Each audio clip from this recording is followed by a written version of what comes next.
Good morning. हमारे पिछले video तक हमने समास के अंतर्गत अव्ययी भाव समास को कंप्लीट कर लिया है। आज हम हमारा अगला समास का भेद जो है तत्पुरुष समास, उसको समझने का प्रयास करेंगे।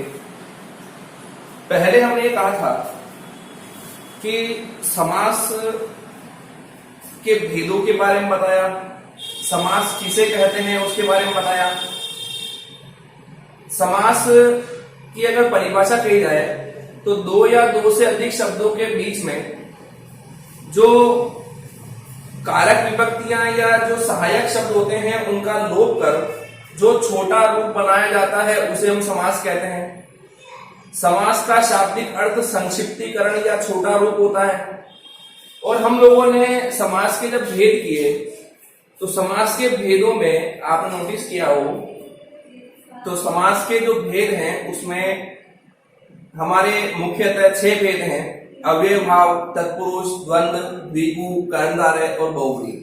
हमने ये भी कहा था कि प्रथम पद प्रधान अव्यय भाव समास में होगा, द्वितीय पद प्रधान तत्पुरुष समास में होगा, दोनों पद प्रधान द्वंद्व समास में होंगे, पहला पद संख्यावाची द्विगु में होगा, पहला पद विशेषण कर्मधारय समास में होगा और दोनों पद प्रधान नहीं अन्य प्रचलित अर्थ ग्रहण किया जाएगा वो बहुव्रीहि समास में होगा। ये हमें खाली बात कर ली। इसके बाद में हमने अव्ययभाव समास को भी क्लियर कर लिया था कि अव्ययभाव समास क्या होता है। आज हम बात करेंगे तत्पुरुष समास की कि तत्पुरुष समास के भेद किस रूप में है। तो हमारा दूसरा भेद है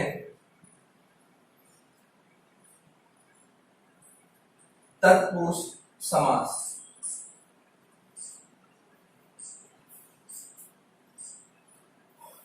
चलो भाई हम लोग स्टार्ट करते हैं।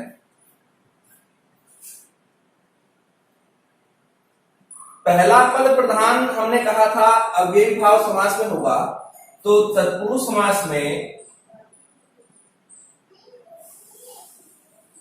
द्वितीय पद प्रधान होगा। कौन सा होगा? द्वितीय पद प्रधान होगा। पहला पद कहां होगा? अव्ययभाव में। द्वितीय पद कहां होगा? तत्पुरुष समास में। नेक्स्ट, यहां शब्दों का विग्रह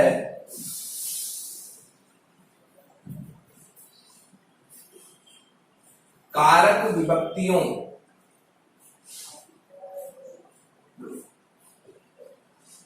के आधार पर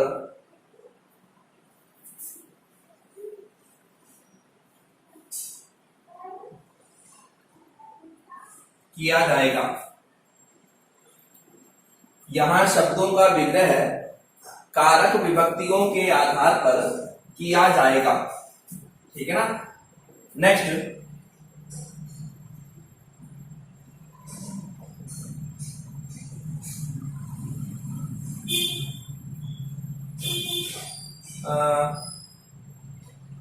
कारक विभक्ति के आधार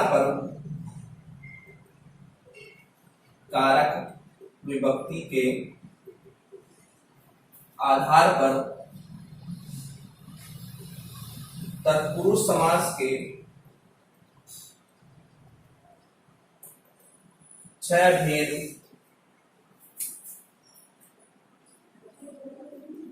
बताए गए हैं।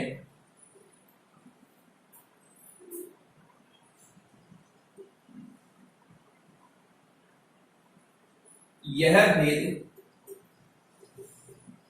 कारक के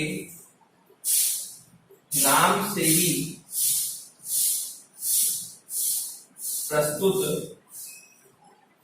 हुए हैं। कारक विभक्ति के आधार पर तत्पुरुष समास के हमारे जो भेद हैं वो भेद कितने बताए गए हैं? तो वो भेद 6 बताए गए हैं। लेकिन यहां अगर देखा जाए तो हमारे 6 भेदों के जो नाम हैं वो भी विभक्ति के आधार पर ही आए हैं। अब कौन कौन से नाम होंगे तो एक बार आप इनको स्क्रीनशॉट ले लें, फिर हम भेदों के नाम लिख लेते हैं।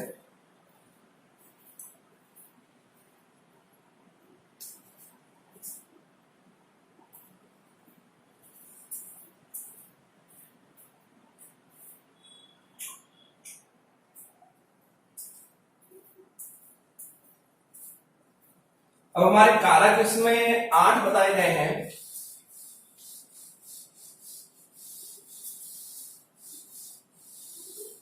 और इन्हीं कारक के आधार पर हमारे यहाँ उन जब विग्रह करेंगे तो उन विभक्तियों का प्रयोग करेंगे।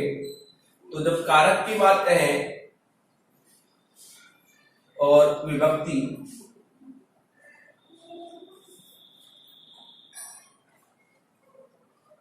कर्ता ने कर्म को करण से या के द्वारा, यहां पर जो भाव होगा वो कौन सा होगा, जुड़ने का भाव। नेक्स्ट, संप्रदान के लिए। नेक्स्ट,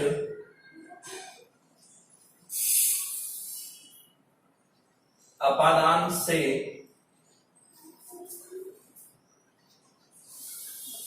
यहां जो शब्द आएंगे उनमें कौन सा भाव होगा, तो उनमें अलग होने का भाव होगा। नेक्स्ट, संबंध का के की। संबंध कारक की विभक्ति जो होती है वो रा रे री ना ने नी भी होती है, लेकिन वो उनका प्रयोग हम यहां नहीं करेंगे। नेक्स्ट नंबर 7 है अधिकरण तत्पुरुष समास या अधिकरण कारक है, इसकी विभक्ति होती है में या पर। और लास्ट 8वां है संबोधन। संबोधन की विभक्ति हमारे है अरे ओ, अरे ओ। इन 8 में हमने कहा था कि हमारे जो कारक रूप में जो भेद होंगे वो कितने होंगे, 6 होंगे।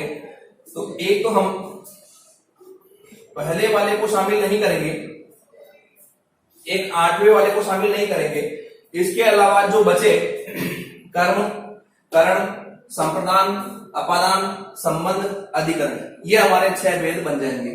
ठीक है ना। इन भेदों का नाम भी कैसे रखेंगे, तो तत्पुरुष समास तो है, तो यहां नाम हुआ कर्म तत्पुरुष समास, करण तत्पुरुष समास, संप्रदान तत्पुरुष समास, अपादान तत्पुरुष समास, संबंध तत्पुरुष समास और अधिकरण तत्पुरुष समास, ये ऐसे नाम होंगे इसके। ठीक है ना। तो हम यहां हमारे पहले भेद की जब चर्चा करेंगे तो पहला भेद हमारा यहां होगा कर्म तत्पुरुष समास। आप लोगों को याद रखना है कि कर्म तत्पुरुष समास में हो या चाहे 6 ही भेदों में हो, इन सभी भेदों के अंतर्गत हमारे 2 शब्द जरूर होंगे। हमें उन दोनों शब्दों का विग्रह करना है और विग्रह करते समय हमें ध्यान रखना है कि दोनों के बीच में हमें कारक विभक्तियों का प्रयोग करना है। किसका करना है, कारक विभक्तियों का प्रयोग करना है।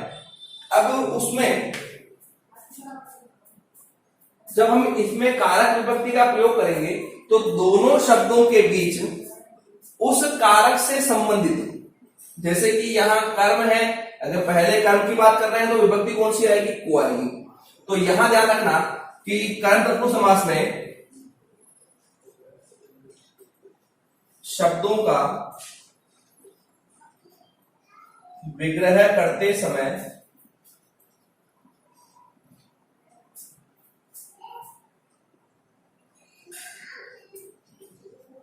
दोनों शब्दों के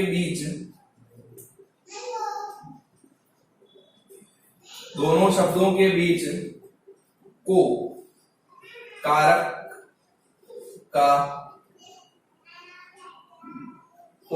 विभक्ति का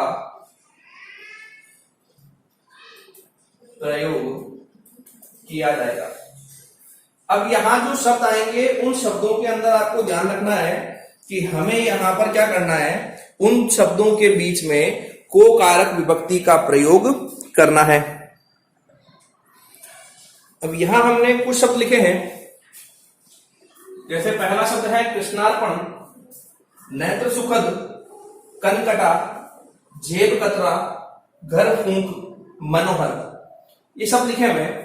हमें ध्यान से देखना है कि ये जो समस्त पद हैं, क्योंकि हम इनको क्या बोलेंगे, ये सारे शब्द जो हैं इनको हम बोलेंगे समस्त पद, समस्त पद। अब हम क्या करेंगे, इनका समास विग्रह करेंगे। तो समास विग्रह के दौरान याद रखना है कि हमें यहाँ पर दो दो, जैसे कृष्ण और अर्पण दो दिख रहा है, नेत्र सुखद दो दिख रहा है, कर्ण कटा दो दिख रहा है, जेब कतरा, घर फूंक, मन और हर, ये अलग अलग बने हुए हैं ना।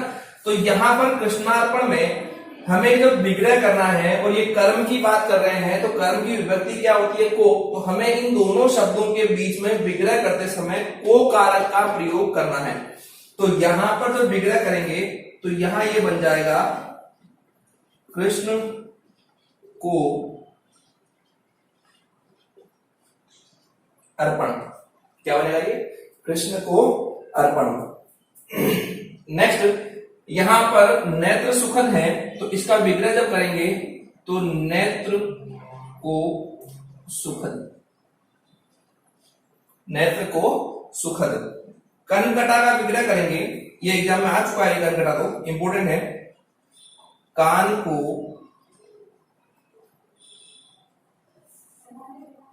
काटने वाला, कान को काटने वाला। नेक्स्ट, जेब कतरा की बात करें तो यहां हो जाएगा विग्रह हमारा जेब को काटने वाला। यानी हमें ध्यान रखना है कि बीच में कौन सी विभक्ति लगानी है, को कारक की विभक्ति लगानी है। घर फूंक की बात करें तो घर को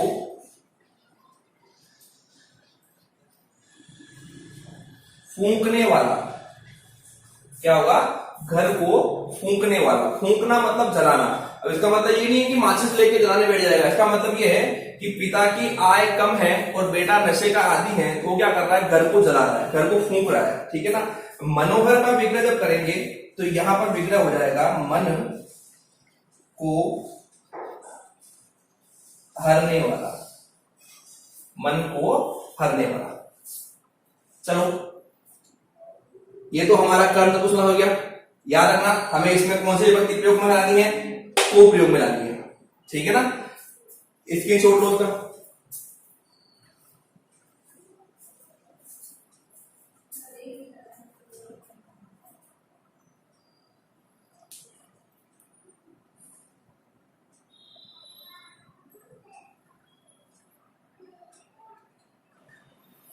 यहां हमने 6 भेदों में से एक भेद तो पहले कर लिया था, कर्म तत्पुरुष समास। उसके अलावा जो हमारे 5 भेद हुए, जिसमें एक का नाम है करण तत्पुरुष समास, एक का नाम है संप्रदान तत्पुरुष समास, अपादान तत्पुरुष समास, संबंध तत्पुरुष समास और अधिकरण तत्पुरुष समास। हमने ये 6 ही भेदों के कुछ उदाहरण लिख लिए हैं। आप लोगों को इनमें जो कारक विभक्ति आती है उसके बारे में आपको जानकारी होनी चाहिए। जैसे करण तत्पुरुष समास की विभक्ति क्या होती है, से या के द्वारा। तो जब आपको विग्रह करना है तो आपको ध्यान से देखना है कि दोनों शब्दों के बीच में या तो से लगाना है या के द्वारा लगाना है, लेकिन दोनों में शब्दों के अंदर जो भाव होना चाहिए वो कौन सा होना चाहिए, जुड़ने का भाव। क्लियर? अगर आपको इतना याद है तो हम अच्छे से इसको कंप्लीट कर लेंगे, लेकिन याद रखना दोनों शब्दों के बीच में या तो से या के द्वारा का प्रयोग करना है, ठीक है ना। पहला शब्द लिखा हुआ है हस्तलिखित, पहला है हस्त, दूसरा है लिखित। हमें इन दोनों के बीच में इनमें से कोई एक प्रयोग करना है, विग्रह करना है। तो यहां पर विग्रह होगा हस्त से लिखित। एक ध्यान रखना, यहां पर आप से या के द्वारा दोनों में से किसी एक का प्रयोग कर सकते हैं, है ना। या हस्त द्वारा लिखित भी हो सकता है। तुलसी कृत जो है यहां पर या तो हो जाएगा तुलसी से कृत या हो जाएगा तुलसी द्वारा कृत। कृत का मतलब होता है किया हुआ, ठीक है। लेकिन याद रखना, हमें जब विग्रह करना है तो विग्रह इन दोनों में से ही करना है, किसी और से नहीं करना है। गुण युक्त, तो यहां पर बीच में से आ जाएगा, गुण से युक्त। लेकिन ये दोनों शब्द जुड़ते हुए भी लिखने चाहिए। जैसे हस्त से लिखित, ये लिखा हुआ किससे, हाथ से जुड़ा हुआ है। तुलसी द्वारा कृत, कृत किया गया किससे किया है, तुलसी ने किया है। गुण से युक्त, ये जुड़ा हुआ है गुण से युक्त, ठीक है ना। नेक्स्ट, अकाल से पीड़ित। अकाल से पीड़ित यानी जो व्यक्ति पीड़ित है वो किससे है, अकाल से है। संबंध बना हुआ, जुड़ रहा है ये आपस में, ठीक है ना। पद दलित, तो यहां होगा पद से दलित। दलित का मतलब होता है कमजोर। अब पद से कमजोर व्यक्ति है ना। अब कमजोर होने के लिए पद तो होना चाहिए। अगर मैं कहूं, कोई व्यक्ति कहता है कि मैं चतुर्थ श्रेणी कर्मचारी हूं, तो उसके लिए उसके पास वो चतुर्थ श्रेणी कर्मचारी का पद होना तो चाहिए, तो तभी जाकर वो क्या बनेगा, पद दलित बनेगा। ऐसे तो हर कोई नहीं बोल सकता, ठीक है ना। तो ये दलित किससे जुड़ा हुआ, पद से। नेक्स्ट, भस्मावृत, तो यहां पर हो जाएगा भस्म से आवृत। ये हमारे करण तत्पुरुष समास के उदाहरण थे। इन उदाहरणों में आपने ध्यान से देखा हो तो हमने हर एक उदाहरण में से या के द्वारा का ही प्रयोग किया है। तो आप लोग इस रूप में याद रखें कि जो कारक है, जिस कारक का प्रयोग किया गया है, जो पूछा गया है, उसमें उसी की विभक्ति का प्रयोग करना है, किसी और का नहीं करना है। अब हम एक एक को समझते जाएंगे, मिटाते जाएंगे, फिर नेक्स्ट पे आएंगे, ठीक है ना। एक बार स्क्रीनशॉट ले लो उसका भी।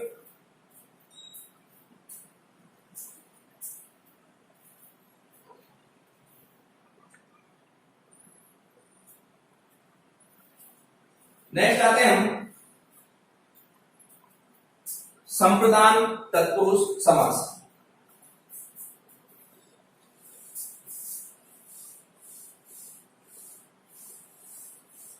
संप्रदान तत्पुरुष समास में हमारी जो विभक्ति होती है वो कौन सी होती है, के लिए। ये विभक्तियां जरूर याद रखनी है आपको कि किसकी कौन सी विभक्ति होती है।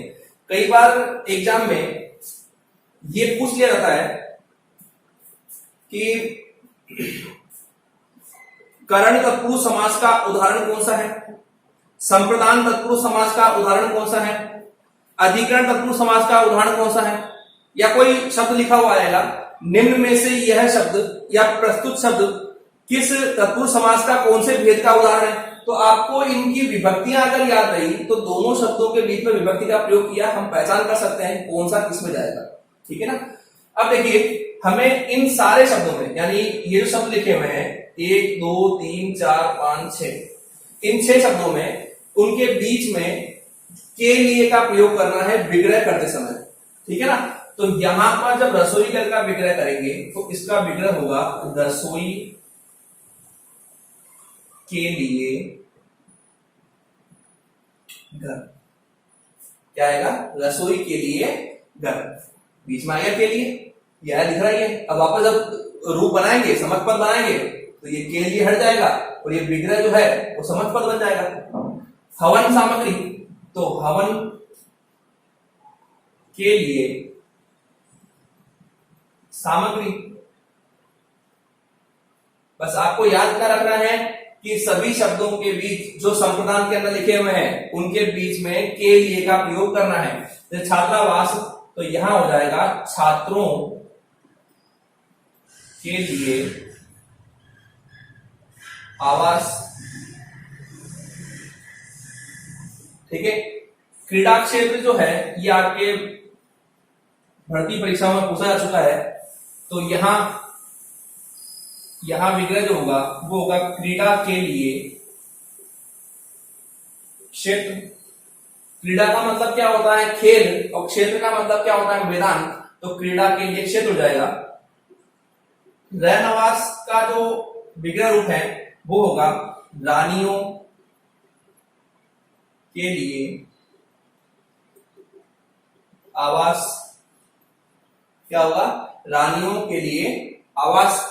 इसे रहनवास कहते हैं, इसको भी याद रखना इंपॉर्टेंट है, ये पूछा गया पहले।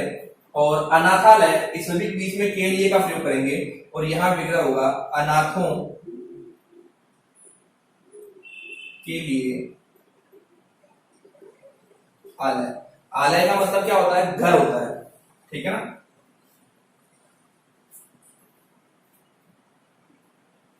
इसके छोड़ दो उसका भी, ताकि संप्रदान का भी याद हो जाए।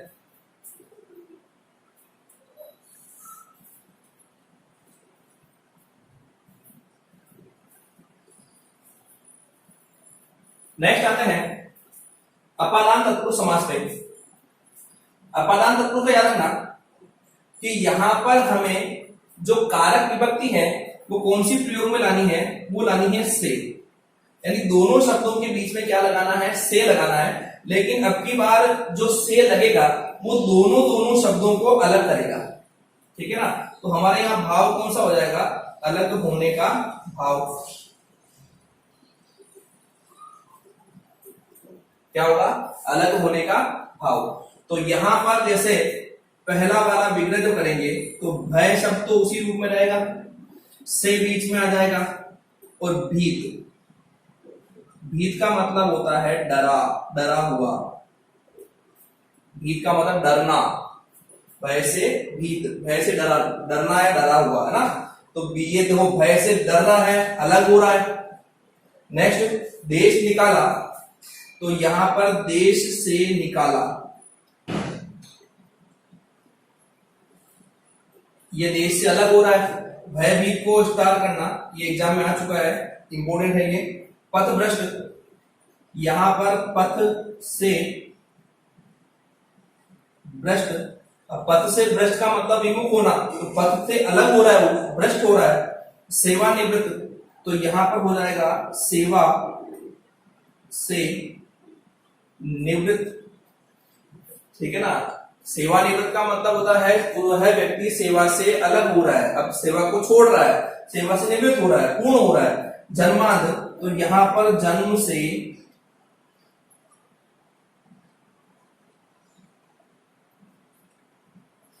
अंधा, जन्म से अंधा, यानी जन्म से ही उसकी आंखें अलग हो चुकी हैं। क्या हो जाएगा? वो जन्मांध हो जाएगा, ठीक है ना। तो आप लोगों को इसके बारे में पता होना चाहिए कि यहां जो से लगा हुआ है वो अलग होने का भाव ला रहा है, जबकि करण में जो से था वो जोड़ने का भाव ला रहा था, ठीक है ना। अब हम संबंध की बात करेंगे, 5वें नंबर पे की बात करेंगे। आप एक बार स्क्रीनशॉट ले लें इसका भी, क्योंकि अब हम इन दोनों को मिटा करके उन दोनों की चर्चा करेंगे, ठीक है ना। स्क्रीनशॉट लो फटाफट।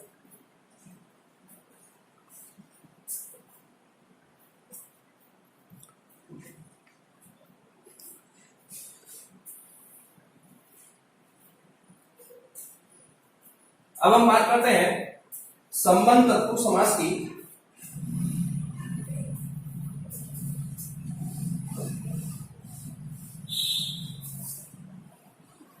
संबंध तत्पुरुष समास की, और आपको पता हो तो संबंध तत्पुरुष समास की हमने जो विभक्ति का प्रयोग किया था वो कौन सी विभक्ति किया था? का, के और की। यानी आपको उन दोनों शब्दों के बीच में का, के, की का प्रयोग करना है। अगर पुल्लिंग रूप दिखे तो का लगाना है दोनों के बीच में, अगर स्त्रीलिंग दिखे तो की लगाना है, और बहुवचन दिखे तो के लगाना है, ठीक है ना। तो यहाँ पहला शब्द लिखा हुआ है वीर कन्या, तो यहाँ वीर कन्या का जब विग्रह किया जाएगा तो पहला शब्द तो हमारा वीर ही रहेगा, लेकिन यहाँ दोनों में संबंध दिखाने के लिए वीर की कन्या, क्या बनेगा? वीर की कन्या। नेक्स्ट कूप जल की बात करें तो कूप का मतलब होता है कुआं, है ना। तो यहां हो जाएगा कूप का जल, कूप का जल। अब की बात ध्यान रखना, हमें यहां पर संबंध दिखाना है, इसलिए जो शब्दों का विग्रह करेंगे उन शब्दों के बीच में का, के, की का प्रयोग करना है, ठीक है ना। नेक्स्ट यहां रामचरित लिखा हुआ है, तो रामचरित का विग्रह होगा राम का चरित्र। क्या होगा?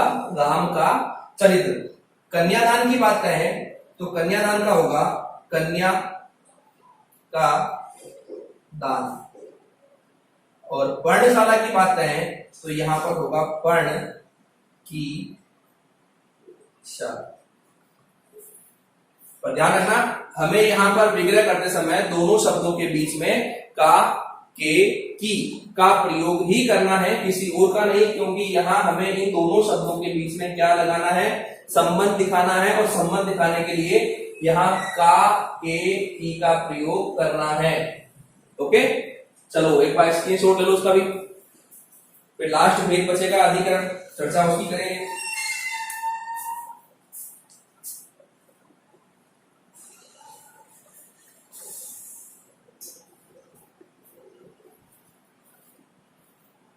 अब तत्पुरुष समास में जो हमारे कारक के आधार पर हमने 6 भेद किए थे, उसमें हमारा लास्ट भेद जो है वो है अधिकरण तत्पुरुष समास। क्या है वो? अधिकरण तत्पुरुष समास। अधिकरण तत्पुरुष समास में हमने कहा था कि हमारे जो कारक की विभक्ति होगी वो विभक्ति या तो में होगी या पर होगी। क्या होगी? में या पर। यानी हमें इन शब्दों का विग्रह करते समय इन दोनों शब्दों के बीच में जो विग्रह करना है उसमें कारक विभक्ति कौन सी प्रयोग में लानी है? या तो में या पर। तो आप बीती का अगर विग्रह करेंगे तो यहां पर विग्रह होगा आप पर बीती। यहां आपका मतलब किसी और पे नहीं, खुद के लिए है। मैं कहता ना, मैं तो अपनी आप बीती सुना रहा हूं, यानी स्वयं के ऊपर बीती हुई बात को स्पष्ट कर रहा हूं। तो आप पर बीती, रणशूर, यहां पर भी दोनों में से एक का प्रयोग करना है, तो रण तो उसी रूप में रहेगा, रण में शूर। ठीक है। नेक्स्ट सिर दर्द, ये कई बार एग्जाम में आ चुका है, ध्यान रखना ये। तो सिर दर्द का होगा सिर में दर्द। नगर निवास, नगर में निवास। नीति निपुण, नीति में निपुण। वाग्वीर, वाक, वाक का मतलब होता है वाणी, है ना, वाक में वीर। या एक और शब्द लिख लें हम, जैसे घुड़सवार, तो यहां हो जाएगा घोड़े पर सवार। क्लियर? यानी आपको अधिकरण तत्पुरुष समास में जो विभक्ति प्रयोग में लानी है वो कौन सी लानी है? या तो में लानी है या पर लानी है। हमें यहां पर समस्त पद जो दिखाई दे रहे हैं, यानी ये जो लिखे हुए हैं इनको समस्त पद कहते हैं, और इधर हमने जो किया है वो समास विग्रह किया है। समास विग्रह में हमें विभक्ति का प्रयोग करना है, तो जब अधिकरण की बात हो रही है तो वहां में या पर में से किसी एक विभक्ति का प्रयोग करना है। ठीक है ना? स्क्रीनशॉट लो उसका भी।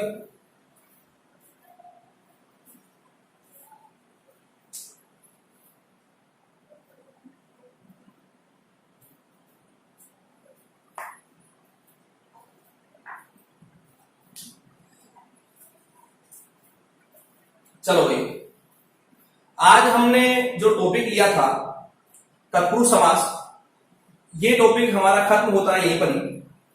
तत्पुरुष समास के हम लोगों ने जो भेद किए हैं, आप लोगों को एक बार थोड़ा क्लियर कर दूंगा।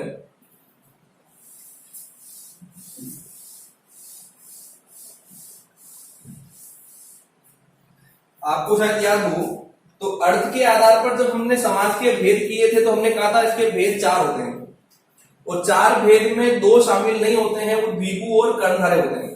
तो अगर मैं कुल अगर बात कहूं तो हमारे तत्पुरुष समास के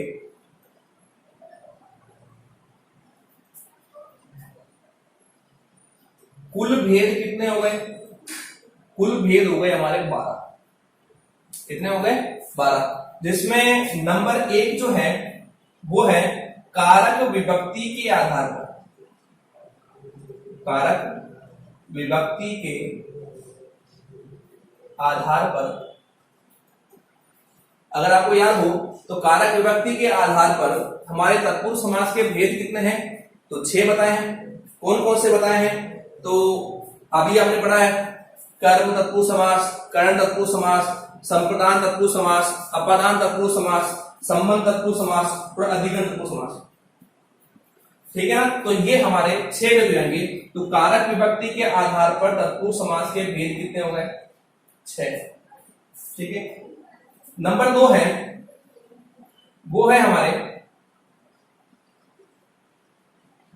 विश्लेषण के आधार पर, विश्लेषण के आधार पर तत्पुरुष समास के भेद कितने बताए गए हैं, तो 4। कितने भेद है इसके, 4। अब इसमें 4 भेद कौन कौन से हैं, तो अगर आपको याद हो मैंने बताया भी था, एक है अलुक, अलुक तत्पुरुष, एक है उपपद तत्पुरुष, एक है लुप्त पद तत्पुरुष और एक है नए तत्पुरुष। ये 4 हो गए, 6 हो गए कारक रूप में, 4 हो गए विश्लेषण के रूप में। तीसरा भेद हमने कहा था कि अर्थ के आधार पर, अर्थ के आधार पर जो तत्पुरुष के भेद हैं वो कितने हैं, 2 भेद। आपको याद हो तो अर्थ के आधार पर समास 4 थे, जिसमें 2 शामिल नहीं हुए थे, द्विगु और कर्मधारय। उन दोनों को हमने कहां बैठाया था, तत्पुरुष समास बैठाया था। तो अर्थ के आधार भेद कितने हो गए, 2, जिसमें एक हो जाएगा हमारा द्विगु और एक होगा हमारा कर्मधारय। यानी अगर हमें पता हो पूर्ण रूप में तो तत्पुरुष समास के हमारे कुल भेद कितने हो गए, तो 12 भेद हो गए। कारक विभक्ति के आधार पर कितने हो गए, तो 6 हो गए। विश्लेषण के आधार पर कितने हो गए, तो 4 कौन कौन से, तो अलुक, उपपद, लुप्त पद और नए। और अर्थ के आधार पर कितने हो गए, 2, कौन कौन से, द्विगु और कर्मधारय। नेक्स्ट तत्पुरुष समास के जो भेद हैं उनकी चर्चा हम नेक्स्ट वीडियो में करेंगे। आप लोगों से यही कहूंगा कि आपको जो का वीडियो मिल रहा है, कभी क्लास का वीडियो मिल रहा है, इन वीडियो को देखते रहें, अपनी तैयारी का मूल्यांकन करते रहें, तैयारी को बढ़ाते रहें। ठीक है ना, वीडियो देखने के साथ ही वीडियो को लाइक, कमेंट और शेयर भी किया करें, जिससे दूसरे लोगों तक भी ये वीडियो पहुंच सके। आप अगर वीडियो देख रहे हैं अभी तक भी सब्सक्राइब नहीं किया है तो सब्सक्राइब करें। इस वीडियो को अपने मिलने वालों तक भेजें ताकि वो भी इन वीडियो को सब्सक्राइब कर सकें। ठीक है ना, चलो अब हम क्लास यही खत्म करते हैं। बहुत बहुत धन्यवाद।